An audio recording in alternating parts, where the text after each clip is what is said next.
What's up, everybody? Welcome back to Second Cup. I don't know about you, but this is our favorite interview show. It sure is. It's also our interview show. Yeah, maybe we're biased. I think 1,000%. I am excited for today's conversation with Dr. Darren Whitehead. He is a recent friend that we actually met through our other friends, Joey Odom from the RO Box. If you remember this digital fast concept of putting away your screens to unlock the best that life has to offer, which probably isn't your video game or whatever you're doing on your phone. It might be the family and friends you have around you or the community that you're placed in. Yes. And Dr. Darren Whitehead actually wrote a book called The Digital Fast. Which we did, and it's incredible. Actually changed our life, how we deal with phones and technology. We were doing this interview with Dr. Darren, and Shawn said, I think I want to do this. And I said, are you just saying this or do you actually want to do it? This No, we did live. And we did it. We deleted social media. Yep. And I will say, there was like a slight change in habits. Like you still are pulling out your phone, trying to pull up social media, and then you realize I got to figure out something else to do with that instinct. Yep. And I think it positively influenced us. We even said we started journaling more, we started reading more, we started going outside more, slept better. Had more conversations. It was amazing. More about Darren. He is the pastor at Church of the City in Nashville.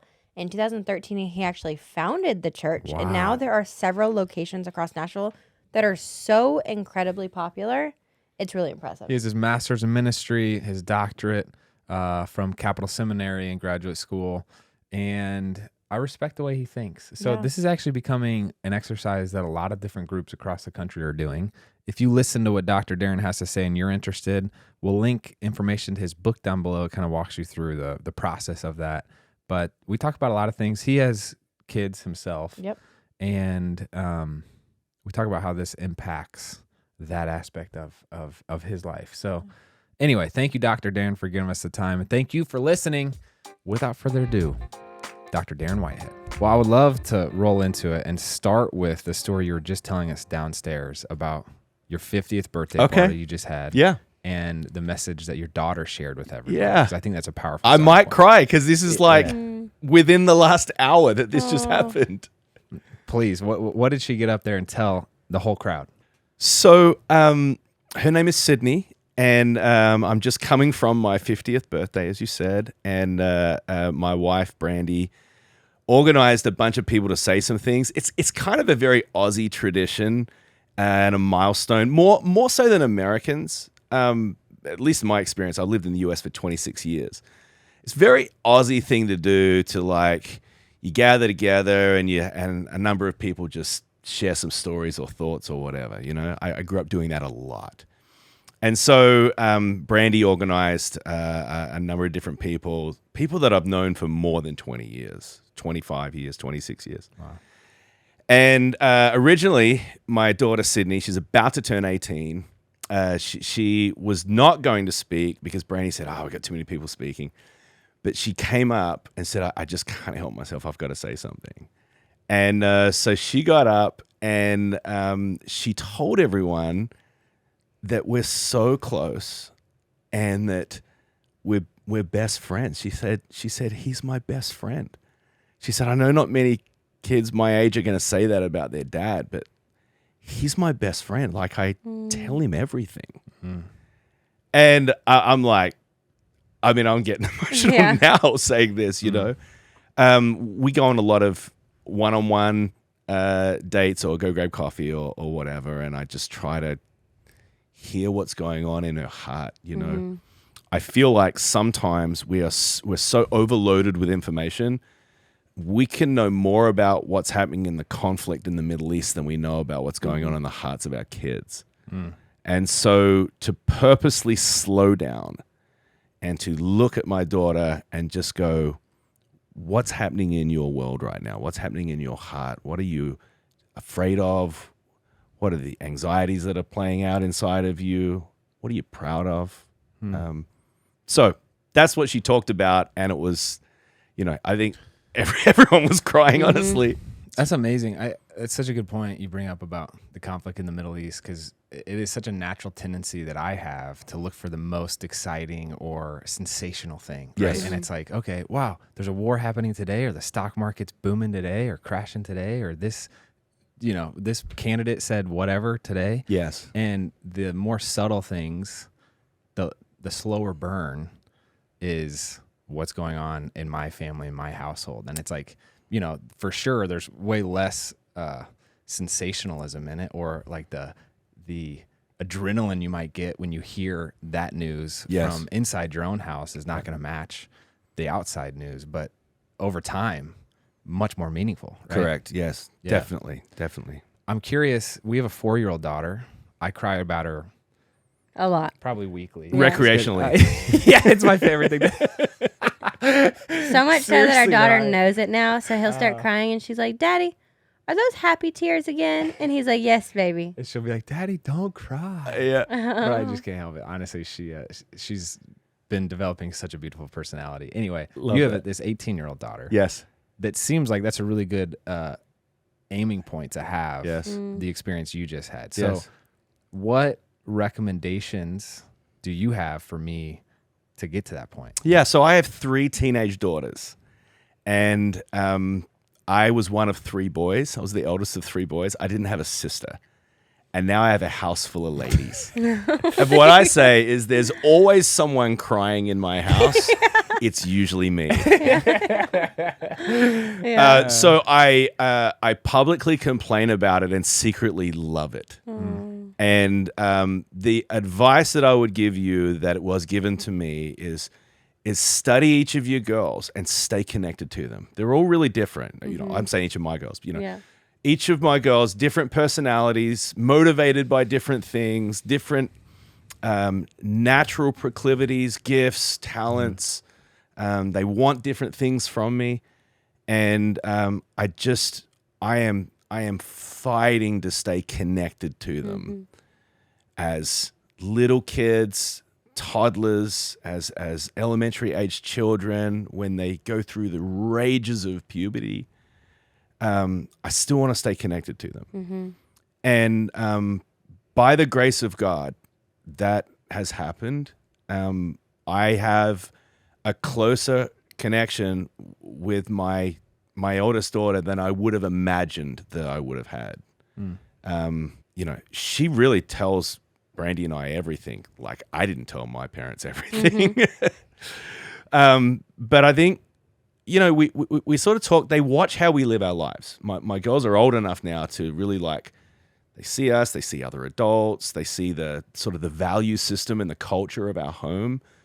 And I think they look at the way we live and they go, this kind of works. Like I see, they've said to me, I see wisdom in the way you live your life, and I want to live like that. So yeah, I'm really thankful. Stay connected to your kids.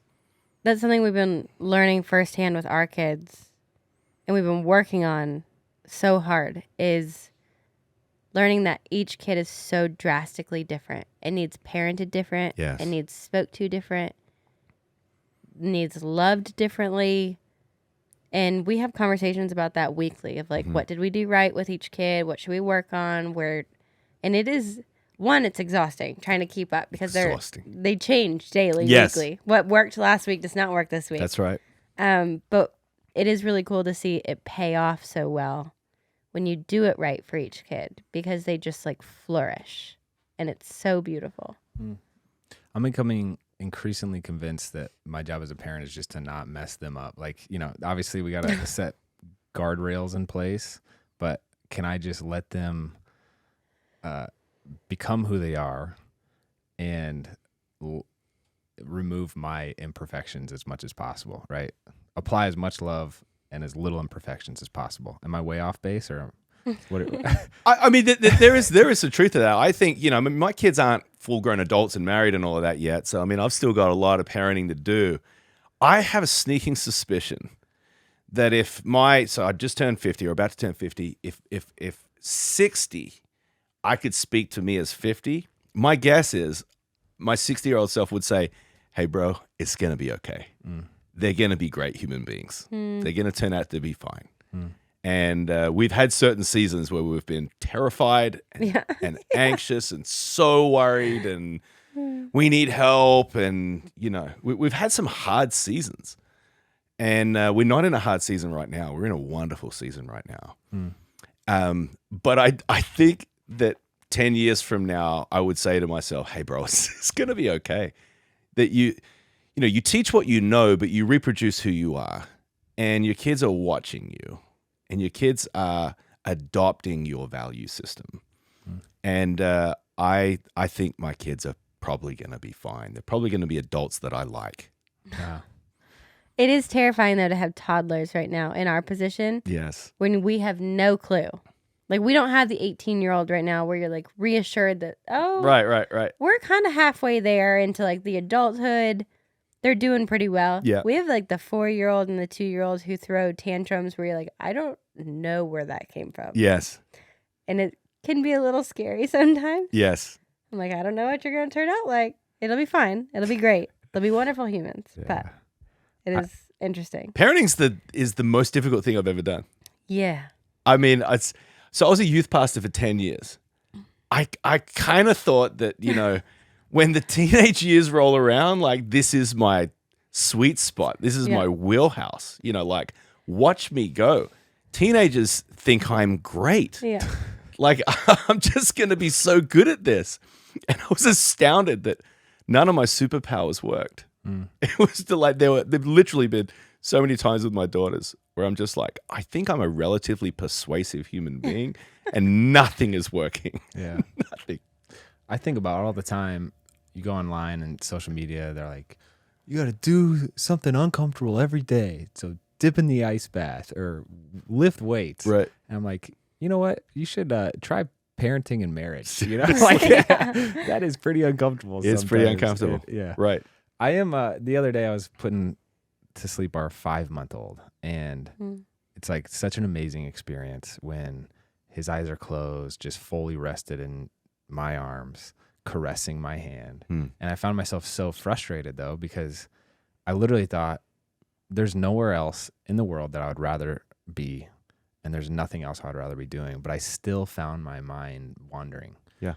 And going back to your thought on fighting to stay connected through the rages during puberty and all these things, not only is it a tendency of mine, I worry that my operating system is tilted towards like disconnecting, or let me just fast forward through this moment and give it some time, and that fit of rage will be over in a little bit. And let me just we just got to get through it. Let me just put my head down and disconnect mentally and emotionally a little bit. But why is that so important for you to fight to be connected despite the frustrations or the struggle that you personally are going through on the receiving end of that? Yeah. Well, I think as a parent, you've got to be safe for you. You've got to be a safe person for your kids. And, my wife's a social worker. And so she has dealt professionally with a lot of adolescents, a lot of kids that have a lot of behavioral issues. And so she would always coach me to not be surprised at anything that our kids say and just to be present, So what kids will end up doing is they're going to push you to see your boundaries and see what's going to make you break, and when you are able to respond with a calm, non-anxious presence, it's actually quite soothing for a kid. But it takes them a little while to sort of get through the mood moment that they're going through, for sure. That sounds like a tough battle.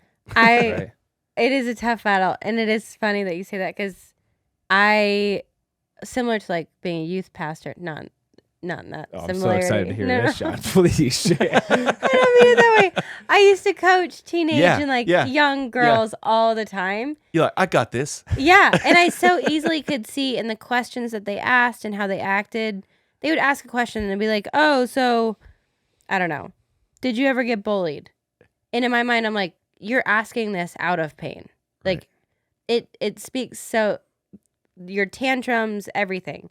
I could so easily see what kids were going through because I was not connected to them. Sure. When it's your own kids, It's totally different. I'm like, where did this come from? Yeah. How could this possibly happen? You're throwing a tantrum for what reason? Yeah. And you almost get blinded as a parent because you're so biased and jaded and like have such a hard time sorting through it in a rational manner. Yes. Yeah. And I think sometimes like my wife and I are both, we have a high pain tolerance. We can deal with pressure and anxiety. And when I see my child, you know, like, let's go rake leaves, and they do it for like 3 seconds, like, can we be done now? I'm like, how is this my child? Yeah. Where's your work ethic? Yes. Yeah. We already find that with our 4-year-old, like wanting to quit soccer. I'm like, I'm not going to let you be a quitter. And then in the back of my mind, I'm like, but you're 4. Yeah. Right. It's hard. What about It's hard. I do feel like all of this that we're talking about, raising daughters, raising kids, parenting, is directly associated with your latest book, The Digital Fast. And being connected to your kids means not being connected to your phone. Mm-hmm. What inspired you to author this book? So a really embarrassing story, particularly after I tell you how close I am to my daughters. From time to time, I take my girls out on one-on-one dates. I let them choose the restaurant, and then, we go on these dates. A couple of years ago, I did this, and I decided I was going to take all 3 out on the same week. And I was going to ask them the same 2 questions. And I felt like I had a pretty strong dad game. And so the 2 questions were, what is dad doing right that he needs to do more of? And what's dad doing wrong that he needs to do less of? And I went in quietly confident. And each of my daughters said something different for the right question. I take kids to school in the morning. They like that. They like it when I make them laugh. Another one said they like it when I accidentally injure myself. So do more of that. It's really funny. So they all gang up on me and they all laugh at me. That's what happens in my house. But the second question, what is dad doing wrong? They all said the same thing. Ouch. They said, we wish you didn't spend so much time on your phone. And every parent who is older than me says the same thing. These years are fleeting and precious. And one day you're going to wake up in an empty house and you're going to miss the noise that they would make. You're going to miss. And you okay? Yeah, I'm about to cry. He's going to start crying. It's Ashley Gorley's song. You're going to miss this, right? Yeah. So, but to think that I have squandered some of what people say is some of the most precious times in life because I've been doom scrolling cat videos on my phone. You know, it's like I've traded the infinitely valuable for the infinitely trivial. And it was kind of a wake-up call for me. And as a pastor, I was just feeling these devices have seeped their way into our lives. In 2007, the iPhone came out. It didn't have an app store. It didn't have push notifications. It didn't have a front-facing camera. It didn't have social media. Like, all of these updates have slowly come in. You know, usually the OS updates while we sleep, right? And the next morning, you've got all these new toys on our phones. But when the iPhone was created, it was universally a pretty positive experience. People liked it. And as time has gone on, there is this collective consciousness across society that maybe these things are taking more from us than they're giving. The thing that we used to master is now mastering us. And when I ask people, have you ever done a digital detox? Most people say, no, but I need to. And everyone has this sense that this is negatively impacting their mental health. John 10:10 says that the thief comes to steal, kill, and destroy. Jesus is saying, but I have come that they may have life to the full.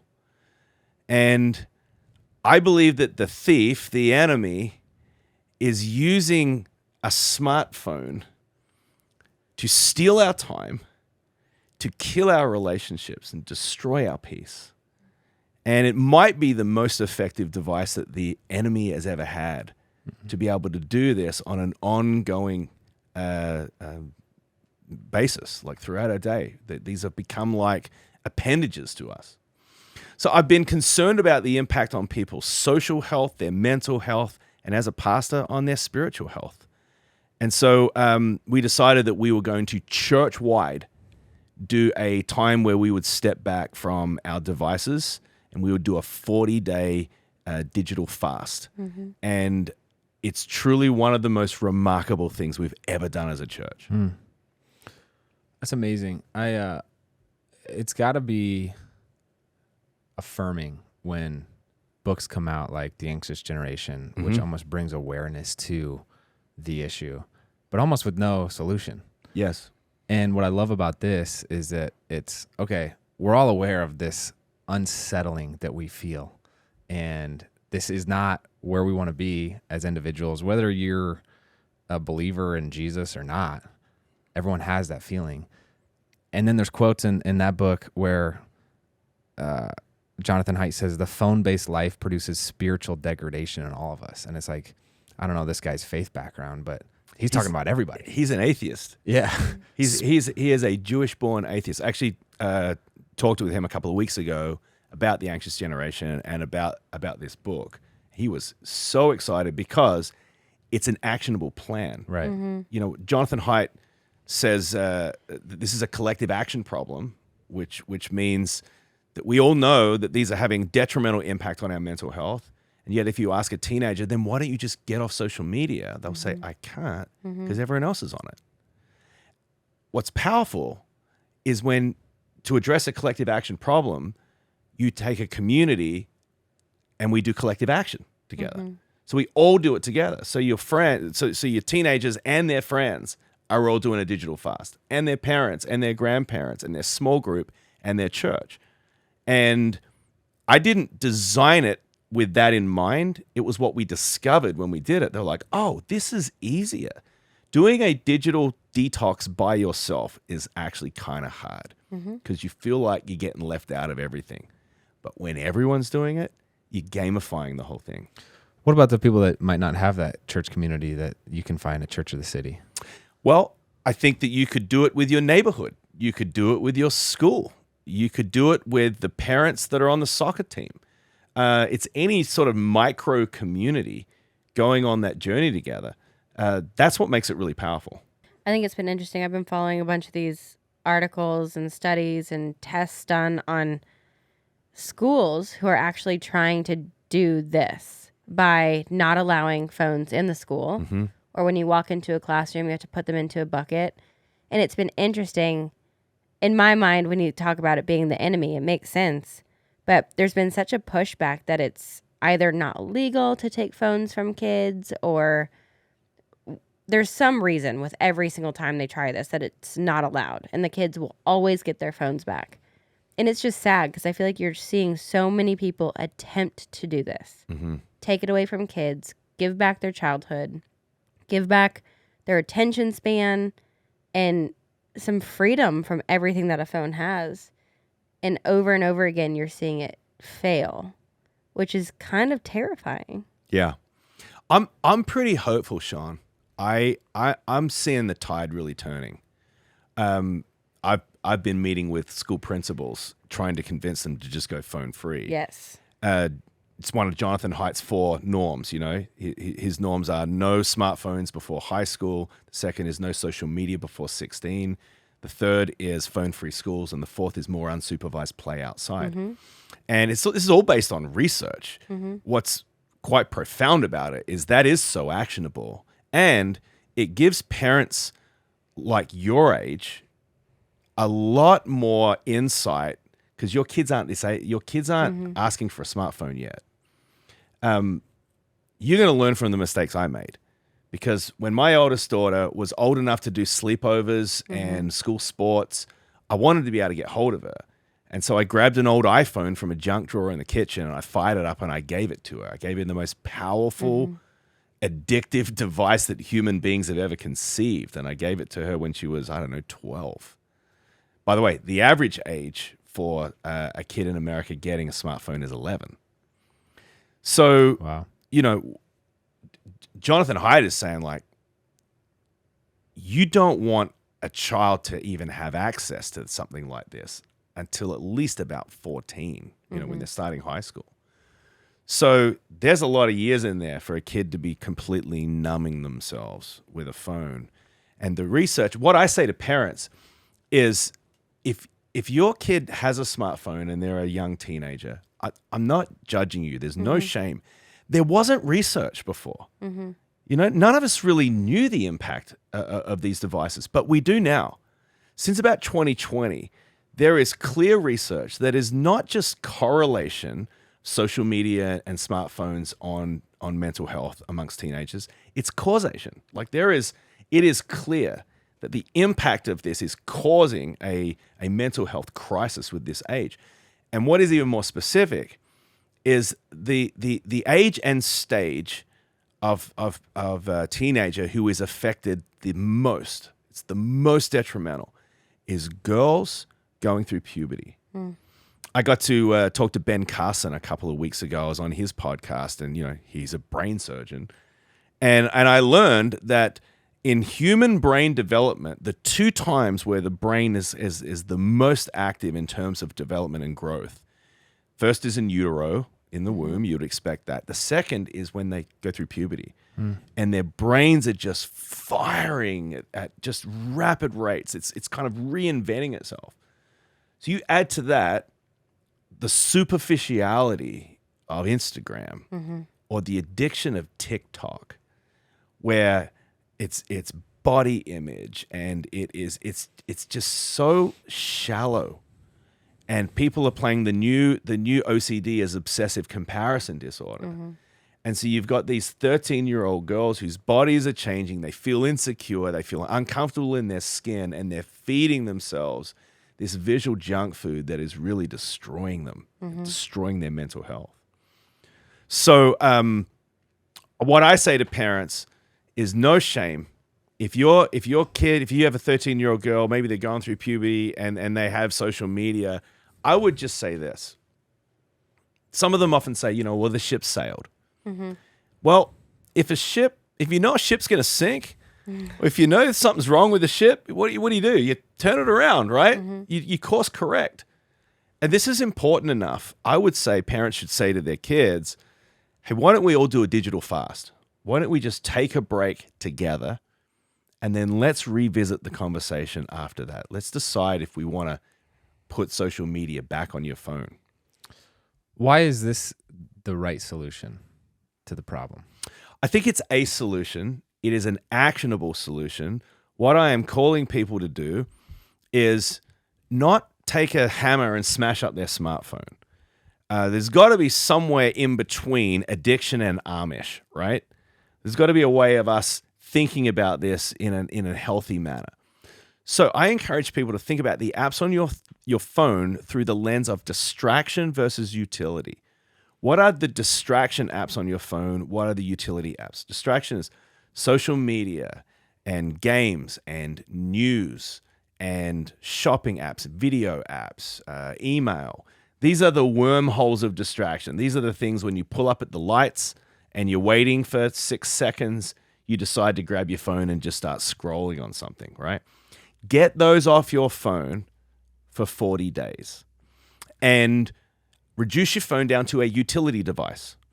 Think about calls, text, calendar, GPS. When you're boarding a Southwest flight and you use your app, you don't then get on the plane and stare at that app for the next 45 minutes. So get your device to be a utility device. And then over 40 days, there's 10 10-day movements. The first is to detach. We're encouraging people to detach from all of these distraction apps. You will experience some degree of withdrawal from that. The second is to discover what is going on inside of you. We cover up all of these feelings by distracting ourselves, numbing ourselves, soothing ourselves. When you feel afraid, when you feel ashamed, when you feel anxious, it's an unpleasant feeling. So we, by reflex, grab these glowing rectangles and stare at something that just makes us feel better. What we end up doing is stuffing all of these feelings. And instead of processing them in real time, talking about them, whatever, we just kind of ignore them and stuff them. So we want people to discover what is going on inside of them, discover what's going on in the people around them because you notice, because you're not staring at a phone. And maybe discover the voice of God in your life. The third movement is distraction. Sorry, I said discover, detach, discover, delight is the third movement. From day 20 to day 30, it becomes delightful. It's a resetting your senses.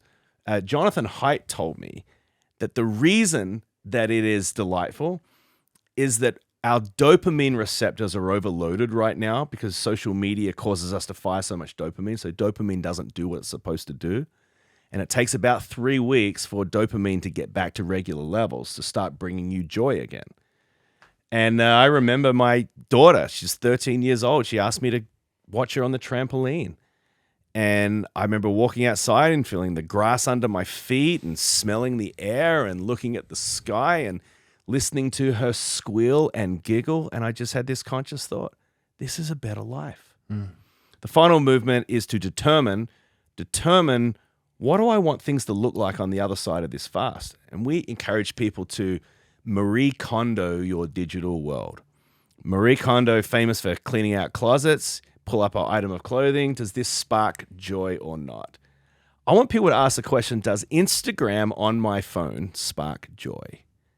Does TikTok or Facebook or Twitter or Snapchat, do these things spark joy, or am I better to not have them on my phone? About 50% of people who do this don't put social media back on their phone. And it's not like they never get onto social media, but they just don't have it with them all the time. They might check Instagram once a day instead of 67 times a day. So this breaks the addiction or breaks the habit that we find ourselves being sucked into. So it is one of the things that we can do to try to develop a healthier relationship with these technology. How have you noticed like the 40-day fast, the digital fast affect your marriage?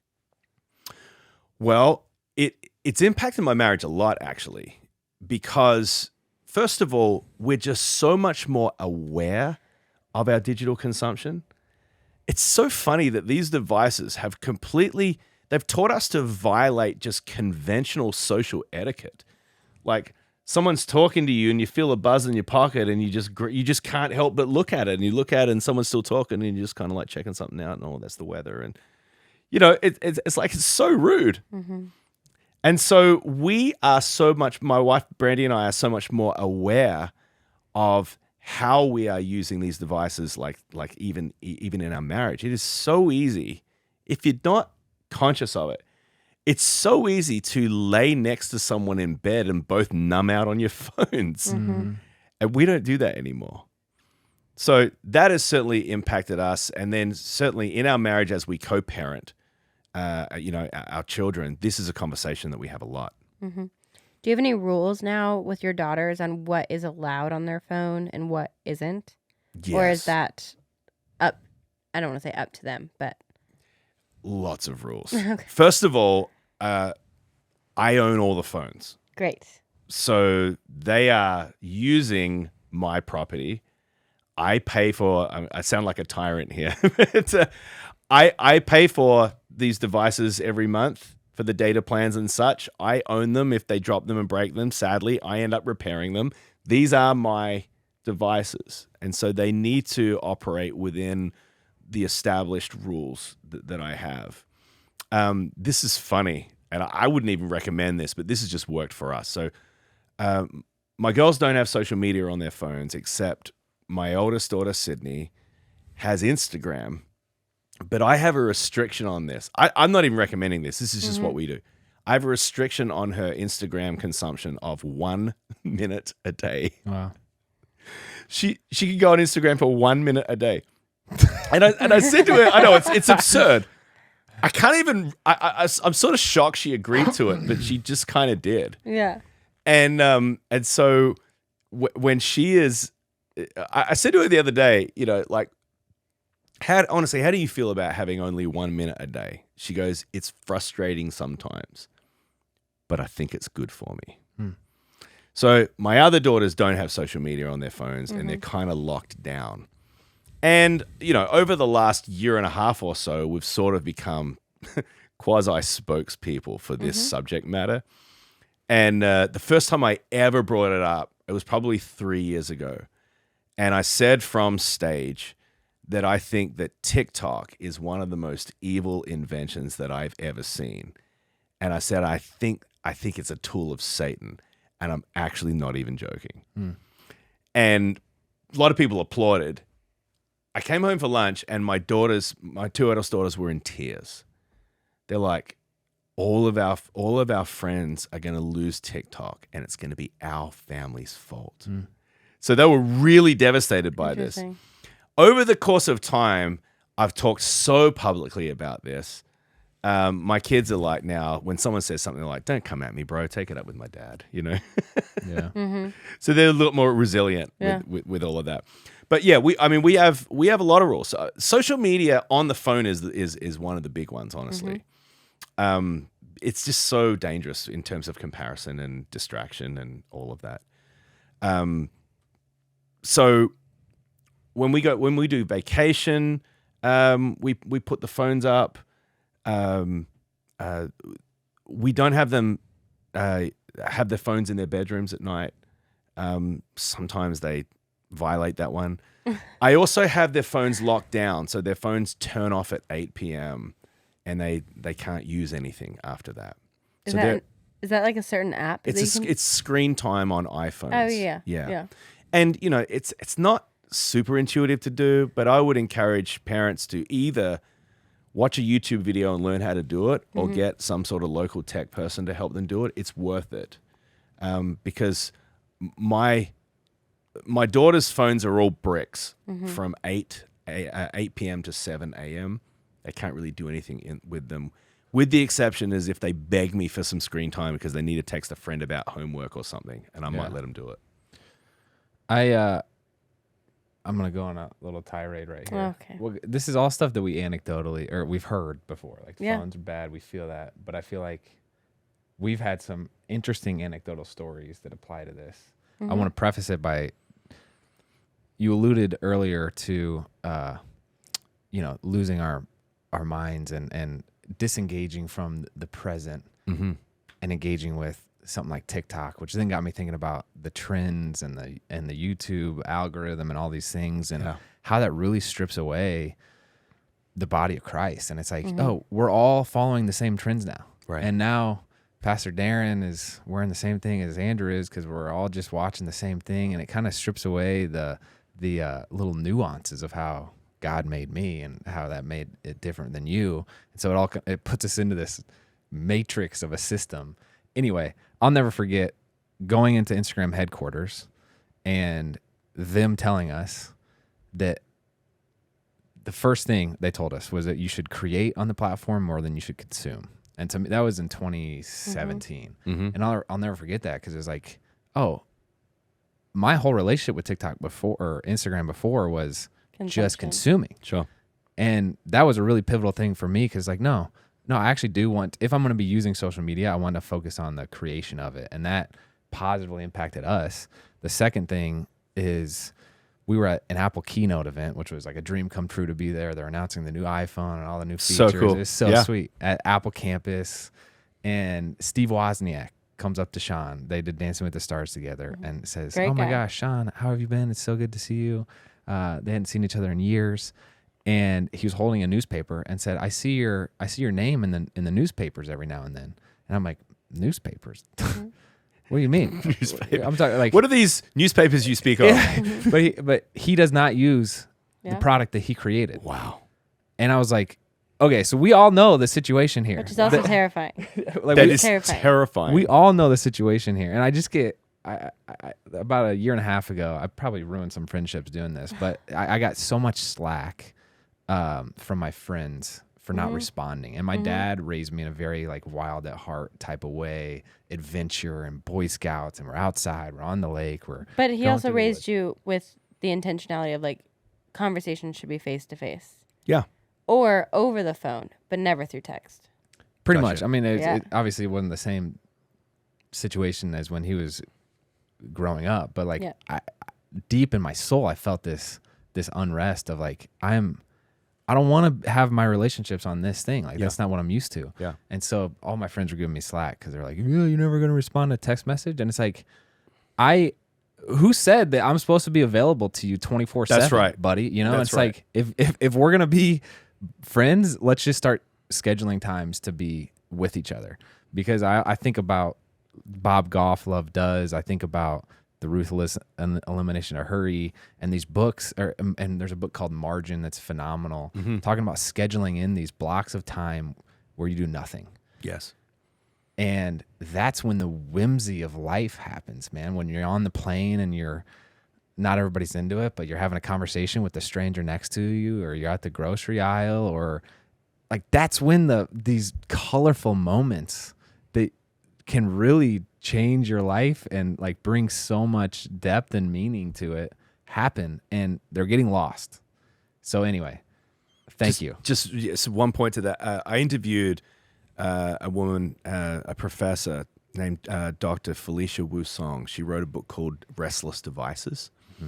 And she was telling me about some brain science that is associated with boredom, and that when we are bored, there is a completely different part of our brain that fires, and that is the part of our brain that is associated with creativity and problem solving. And that these devices have caused us to be so numb and in such a sedated state, and we have such a distress and boredom intolerance. And so anytime we're bored, we soothe ourselves with shiny content that is on these devices, so we don't actually get bored. And when we don't get bored, some of the best creative ideas and some of the best unique problem-solving ideas don't ever come to life, because boredom is the gateway to those. That's really interesting. So the hypothesis is almost like technology can boost short-term productivity, but in the long term, society's going to suffer because we've all just been numbed by this. And like that would be the hypothesis. Yes. Interesting. The unintended consequences of these devices are still yet to be realized. I mean, there's a whole generation right now. Gen Z is the first generation that are true natives with smartphones. Millennials didn't have a significant mental health problem. Gen Z did. Millennials had flip phones. They were kind of late to the smartphone party. You know, they got through their teenage years really without them. It's this Gen Z who are getting a smartphone at the age of 11. They're the ones that have this massive mental health crisis. And it is in every continent, every Western continent has the same exact spike in mental health problems. I have been doing this thing lately where trying to be more intentional with conversation. If I call someone or if I have a question, I FaceTime them. Everybody in our company kind of knows it. I literally just FaceTime people. I don't like to call. I don't like to text. And I FaceTimed someone the other day for the first time. She's new, and she had a panic attack. She's like, you can just text me. I was like, well, I'm not busy. Are you busy? And she's like, no, but why are you FaceTiming me? And I was like, interesting. Just want to have a conversation. Yeah. But it is interesting how, to the point of like, it's numbed us so much for the social content side of it. People can't have conversations. People want you to be readily available at the drop of a hat. And if you don't text them back in 30 seconds, then you've offended them, which is also wild. It's wild. I vote we go back to landlines and AOL dial-up, because you have to sit there and wait for it. You're voting for that? Yeah. You know, there's been a recent study that was done where they asked teenagers, would you prefer to live in a world where smartphones and social media was never invented? And the overwhelming majority of them say, yes, I'd rather live in that world. Wow. Here's what I love about your book, and here's why you listening should buy it. whether you read it or not, to be honest. I really believe that your actions follow your investments, and investments in the sense of finances, time, etc. And by buying this book, I think you are investing in the lifestyle, and your actions will follow. I also love the idea of having something like this to point to that makes it a less uncomfortable conversation to have when someone asks you about why aren't you why aren't you on social media? Mm-hmm. And I felt this way with Joey and the RO team, which is how we initially met. But it's like, to me, I like to think that I go against the grain and I'm a leader and whatever, but it helps so much to have a third party to point to and be like, hey man, sorry, you have to put your phone up when you're in our house because we have this RO box and that's the rule. Or, hey, sorry, we're doing this digital fast together as a soccer team or neighborhood, and this is just the rule. As opposed to trying to brave it yourself out in the wilderness, like, slugging along, trailblazing your own path. Having something like this to point to is extremely helpful. So whether you read it or not, I think you listening should buy this book. And it's a powerful thing to do together. And this book is a 40-day guide. So it day by day will guide you through the process of it all. And traditional fasting, biblical fasting, is not just a call to withdraw. It's a call to engage. It's not just putting something down. It is picking something up. So we want people to turn down distractions, but turn up devotion. And so there is a daily devotional each day that will guide you and give you reflection questions and things that you can be praying about and lead you in spiritual practices. So it's not about just void of time. It's about redirecting that time to things that are really going to build your soul. That's so good. That is so good. Want to start tomorrow? Yeah. You want? Yeah. Okay. All right. I so appreciate you and excited to get to know you better. We do have a ton of mutual friends. We do. And for those listening that want to get to know Pastor Darren better, we'll link his social handles as well as link to this book and your other books that you've written down below. But this was a real treat, and it's important work you're doing, so keep it up. Thank you so much for having me. I love what you guys are doing. I really love the encouragement that you are to married couples. You talking so openly about your marriage, your triumphs and your struggles. I think it helps people feel less alone. And I think that the enemy is coming after marriages. Mm-hmm. And I think the work that you are doing is really helpful and important. I think it's God's work. So thank you. Thank you. It means a lot. We have no idea what we're doing. So thanks for coming on, guys. Thanks.